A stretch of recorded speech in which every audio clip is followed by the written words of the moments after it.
Shalom, bertemu lagi dengan saya, Didit Yuli. Dalam kesempatan kali ini, saya akan membahas topik katanya Yesus Tuhan, kok mati? Nah, teman-teman, sadar nggak kalau kita seringkali memikirkan Tuhan dengan pikiran kita yang sempit dan terbatas ini? Dan kita seringkali berpikir, Tuhan hebat, Tuhan luar biasa, Tuhan agung, Tuhan dahsyat. Tapi kenapa Tuhan kok sengsara? Kenapa Tuhan kok menderita? Kenapa Tuhan kok bersedih? Dan kenapa Tuhan kok mengambil wujud manusia yang dinamakan Yesus? Nah, manusia yang terbatas ini tidak akan pernah bisa memikirkan Allah atau Tuhan yang tidak terbatas itu. Dan manusia hanya mampu mengenal Tuhan atau memikirkan Tuhan hanya sebatas apa yang Tuhan nyatakan kepada manusia, yaitu melalui ciptaan dan firman-Nya. Di mana ayat Alkitab yang mengatakan Yesus adalah Tuhan? Sebenarnya ada banyak sekali, tapi saya hanya mau ambil satu saja sebagai contoh dan saya rasa itu cukup.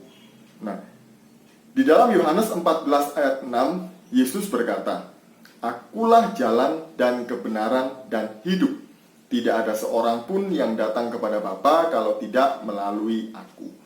Kata akulah dalam bahasa Yunaninya ego eimi, yang berarti aku, akulah, dan aku adalah. Nah, kata ini juga dipakai oleh Allah di dalam perjanjian lama untuk menunjuk kepada nama Allah itu sendiri. Misalnya di Yesaya 46 ayat 4 dikatakan, sampai masa tuamu aku tetap Dia.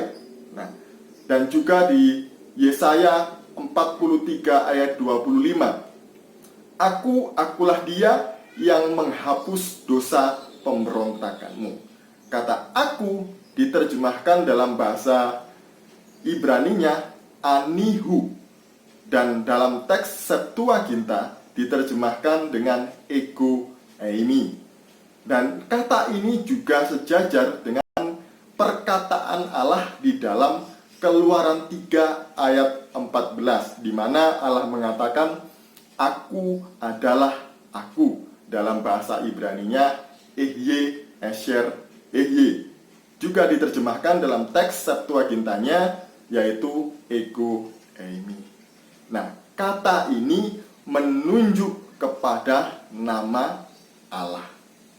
Jadi, Yohanes 14 ayat 6 ini, Yesus sedang berbicara bahwa Dia sedang menegaskan Dia adalah Allah yang sama dalam perjanjian lama yang menyatakan dirinya kepada manusia. Lalu kenapa Yesus mati? Nah, itu kan yang menjadi pertanyaannya. Jadi, Yesus mati karena Dia sedang menggenapi rancangan keselamatan Allah bagi manusia. Tanpa kematian Yesus, manusia akan binasa.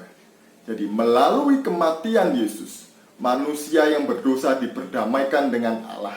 Manusia yang berdosa yang seharusnya mendapatkan hukuman kekal, dia dibebaskan. Manusia yang berdosa yang seharusnya dihukum oleh Allah, dia diselamatkan. Keselamatan hanya didapat di dalam Yesus, bukan dalam perbuatan baik ataupun amal baik, sedekah atau korban dengan hewan. Ingat sekali lagi, keselamatan hanya ada di dalam Yesus. Selamat memperingati Jumat Agung. Tuhan Yesus memberkati.